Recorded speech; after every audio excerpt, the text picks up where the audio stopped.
ኃይሉ ካሳሁን የሚባሉ አዛውንት አንድ ታሪክ ሲናገሩ ሰማሁ።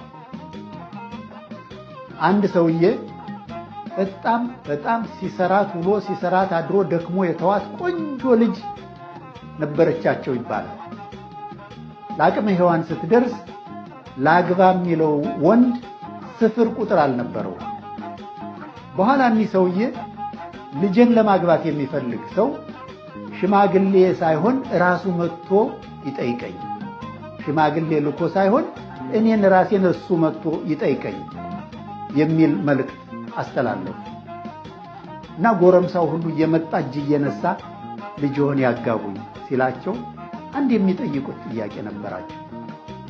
ረሃብ ትችላለህ ይላሉ እና ኮበሌው ሁሉ እንዴ ራብማ እንደው 2-3 ቀን ብውል ባድር መቼ ምግብ ትዝ ይለኛል፣ ወገቤን ከታጠቁ መቼ ፈታዋለሁ እያለ ይናገራል። እሺ በል ሂድ ብለው ያሰናብታሉ። ሌላ ይመጣል የዚያው አይነት ነገር ይናገራል። እሺ በል ሂድ ብለው ያሰናብታሉ። መጨረሻ ላይ አንድ ወጣት መጣና እንደዚሁ እጅ ሲነሳ ልጅዎን ፈልጌ ያጋቡኝ ብዬ ነው የመጣሁ ሲላቸው ረሃብ ትችላለህ አሉት። እንደተለመዱ አባቴ እንኳን ረሃብ ጥጋብ እችላለሁ አላቸው።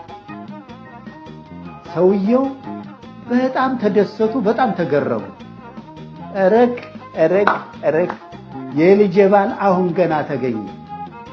ረሃብማ ሲጥልበት ማንም አይችላል፣ በግዱ ነው።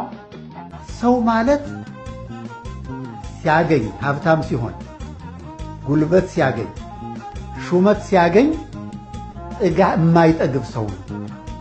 ጥጋበኛ የማይሆን ሰው ነው። ጥጋብ የሚችል ሰው ረሃብ ከሚችል ሰው ይበልጣል ብለው ልጃቸውን መርቀው አጋቡት ብለው ነው ሲናገሩ የሰማው ታሪክ።